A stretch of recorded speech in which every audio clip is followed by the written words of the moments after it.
አሁን ባለው ሁኔታ ላይ የከተማችን የጸጥታ ሁኔታ አስተማማኝ ላይ ደርሷል ማለት ይቻላል።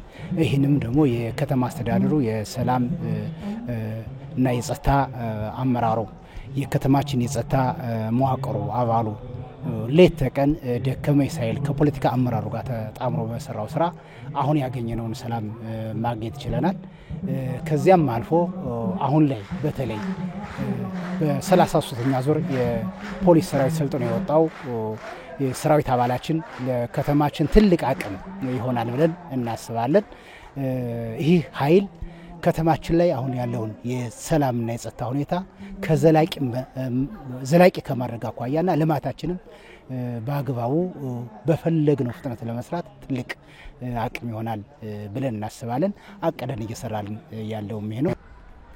የገንዘብ አባቱን የገንዘብ ወንድሙን ሀብት ንብረት እንዴት ሰው ለግል ጥቅሙ ሲያካብትና አንድ የመንግስት ሰራተኛ አንድ መምህር በአገር ላይ ዛሬ ትልቅ ደረጃ ትልቅ ስራ መስራት ከፈለጉ እነሱንም ቢሆን የሚደግፍ አካል አስተምሮ ነው ዳር ሲወጣላቸው የሚመራቸው አካል ሊገኝ የሚችል። እነሱ ግን ሙሉ በሙሉ አገር ኢቭን እንኳን ሳይቀር ከውጭ ጠላት ጋር ፍጹም መገናኘት ከሌለብን አካል ጋር ሁሉ እየተገናኙ ሌላ ሲያራ ነው ሲሰሩ የሚገኙ እስካሁን ድረስ።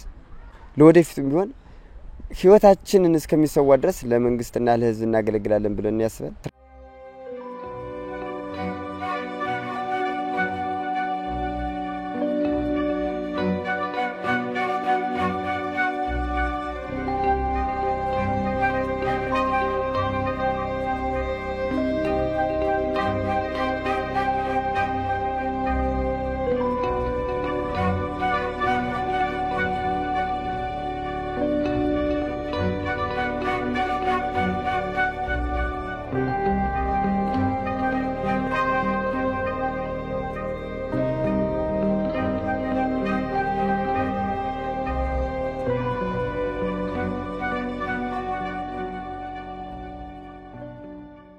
ከመማር ማስተማር የትምህርት ቤት መዘጋት አስተማሪን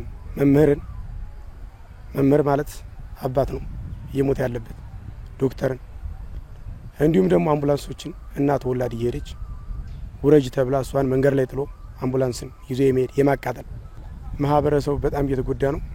ምክንያቱም መውጣት መግባት እያጣ መግዛት እየቻለ ላለመግዛት መሄድ እየቻለ እንዳይሄድ በገዛ ቤቱ በገዛ ሀገሩ እየሆነ ያለበት ነገር ነው ያለና እሱም አሁን በቅርብ ይስተካከላል ይቆማል።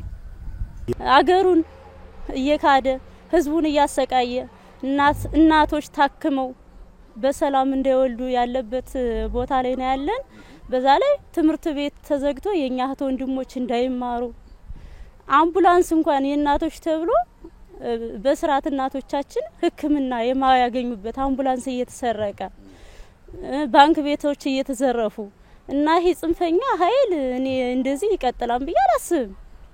መጨረሻውም አያምርም። ታላቅ ድል ነስተን እንወጣዋለን ብዬ ነው እኔ በቁርጠኝነት የተነሳሁት።